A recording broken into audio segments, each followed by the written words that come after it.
सोचिए, एक छात्र अपनी जिंदगी के कई साल सरकारी नौकरियों की तैयारी में लगा दिए। फॉर्म भरा, परीक्षा दी, रिजल्ट का इंतजार किया और फिर उसे पता चलता है कि जिस परीक्षा और भर्ती प्रक्रिया पर उसने भरोसा किया था उसी पर सवाल उठ रहे हैं। तो सवाल सिर्फ सरकारी नौकरी का नहीं रह जाता, सवाल बन जाता है क्या सिस्टम पर भरोसा किया जा सकता है। झारखंड में इस समय कुछ ऐसा ही हो रहा है। सड़क पर हजारों छात्र हैं। जेपीएससी और जेएसएससी की भर्ती परीक्षाओं को लेकर सवाल है। सरकार से बातचीत हो रही है, विपक्ष प्रदर्शन कर रहा है और इसी आंदोलन के दौरान एआईएसए के राष्ट्रीय अध्यक्ष नेहा बोहरा पर स्याही फेंके जाने की घटना भी सामने आई। लेकिन असली सवाल है, आखिर झारखंड के छात्र किस बात के लिए लड़ रहे हैं? कौन इस आंदोलन को आगे बढ़ा रहा है? कौन कौन इसके समर्थन में आया? सरकार क्या कह रही है और मीडिया इस पूरे आंदोलन को किस तरह दिखा रहा है? आइए बिना किसी पार्टी के पक्ष या विपक्ष में गए पूरी कहानी आसान भाषा में समझते हैं। सबसे पहले बात करते हैं कि आंदोलन की जड़ में क्या है।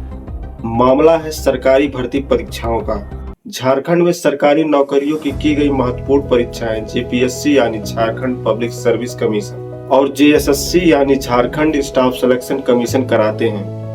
पिछले कुछ समय से इन परीक्षाओं और इनके रिजल्ट को लेकर अभ्यर्थियों की तरफ से कई सवाल उठ रहे हैं। खास तौर पर 14वीं जेपीएससी कमांड सिविल सर्विस परीक्षा को लेकर विवाद काफी बढ़ा।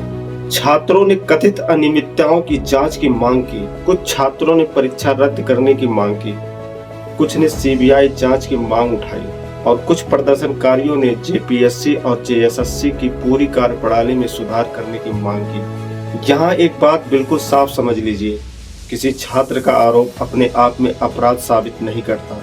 इसलिए इस वीडियो में हम जहाँ आरोप है वहाँ उन्हें आरोप ही कहेंगे और जहाँ सरकारी या आधिकारिक फैसला है वहाँ उसे तथ्य के रूप में रखेंगे।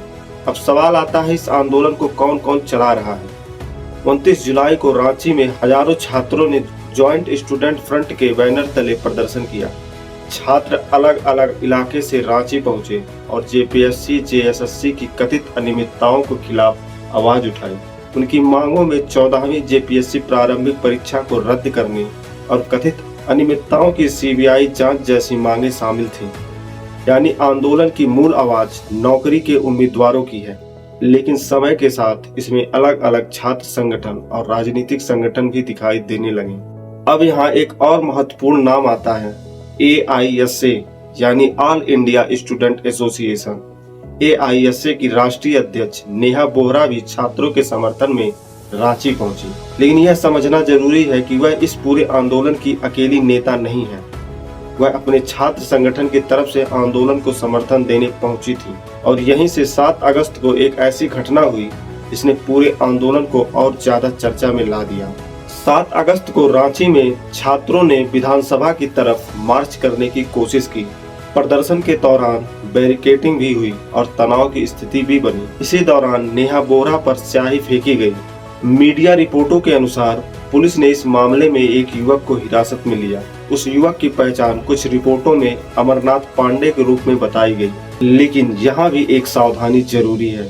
स्याही फेंकने वाला व्यक्ति कौन था और उसका मकसद क्या था, इसका अंतिम निष्कर्ष जांच के बाद ही माना जाना चाहिए। इसलिए वीडियो में यह कहना ज्यादा सही होगा कि एक युवक पर स्याही फेंकने का आरोप लगा और उसे पुलिस ने हिरासत में ले लिया, न कि बिना जांच के किसी राजनीतिक संगठन को इसका जिम्मेदार ठहरा दिया जाए। अब सवाल है, क्या इस आंदोलन में सिर्फ छात्र ही हैं? नहीं, समय के साथ अलग अलग राजनीतिक और छात्र संगठनों ने भी इस मुद्दे पर प्रदर्शन और समर्थन किया है। भारतीय जनता पार्टी और उसके युवा मोर्चे ने भी जेपीएससी के बाहर प्रदर्शन किया और निष्पक्ष जांच की मांग की है।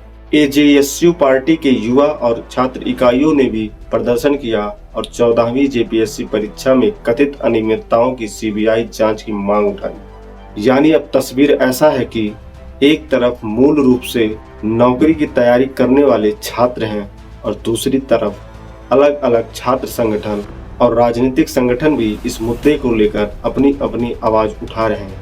लेकिन इसका मतलब यह नहीं कि हर प्रदर्शनकारी किसी राजनीतिक पार्टी का कार्यकर्ता है। हर छात्र को राजनीतिक कार्यकर्ता मानना भी उतना ही गलत होगा जितना हर राजनीतिक संगठन की मौजूदगी को छिपाना।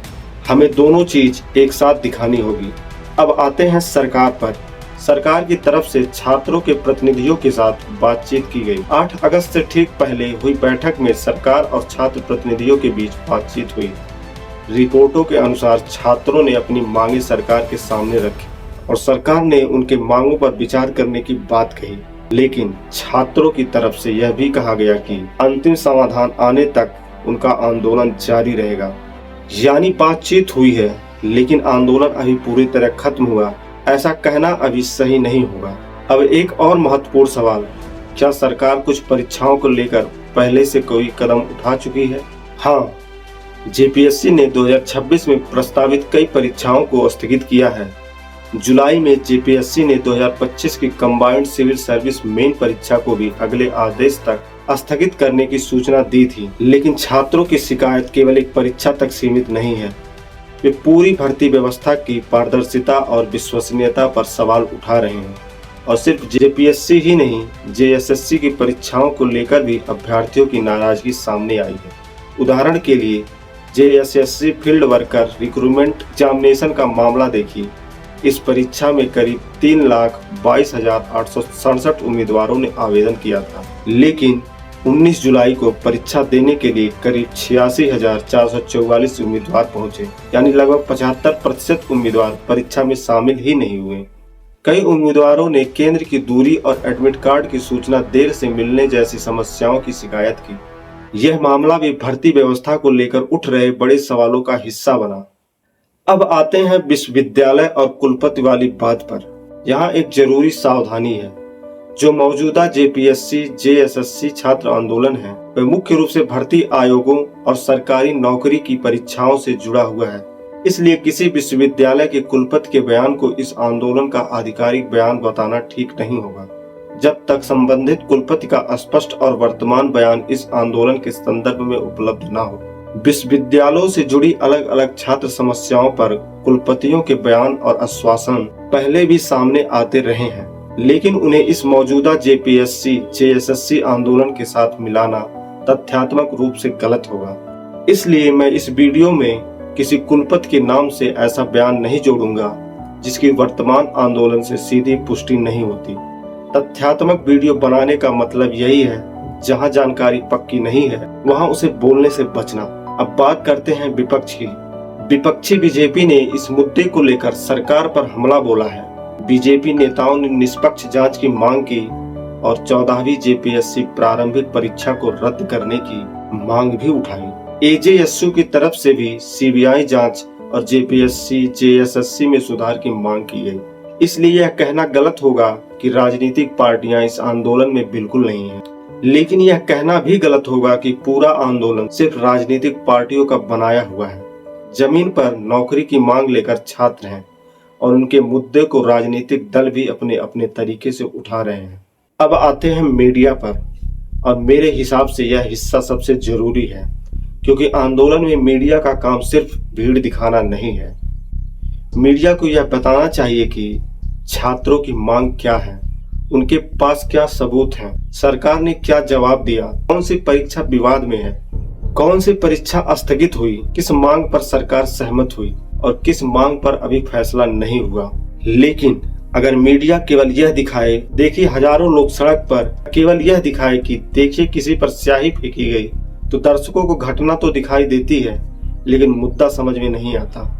एक जिम्मेदार रिपोर्टिंग में दोनों पक्ष दिखने चाहिए, छात्रों का पक्ष भी, सरकार का पक्ष भी, विपक्ष की भूमिका भी, और जहां आरोप है वहां आरोप और तथ्यों के बीच अंतर भी। क्योंकि आज सोशल मीडिया के जमाने में एक वीडियो कुछ ही घंटों में लाखों लोगों तक पहुंच सकता है, लेकिन वीडियो वायरल होना और किसी बात का सच होना दोनों अलग चीजें हैं। इसलिए इस पूरे आंदोलन को समझते समय हमें सोशल मीडिया की पोस्ट, राजनीतिक बयान और आधिकारिक तथ्य तीनों को अलग अलग देखना होगा। अब सबसे आखिरी और सबसे बड़ा सवाल, आखिर छात्रों की मांग जायज है या नहीं? इसका फैसला किसी एक राजनीतिक पार्टी या किसी एक यूट्यूब चैनल को नहीं करना चाहिए। अगर छात्रों के आरोप सही हैं तो निष्पक्ष जांच होनी चाहिए। अगर आरोप गलत है तो जांच के बाद यह बात भी साफ होनी चाहिए, अगर कहीं भर्ती प्रक्रिया में गलती हुई है तो जिम्मेदारी तय होनी चाहिए।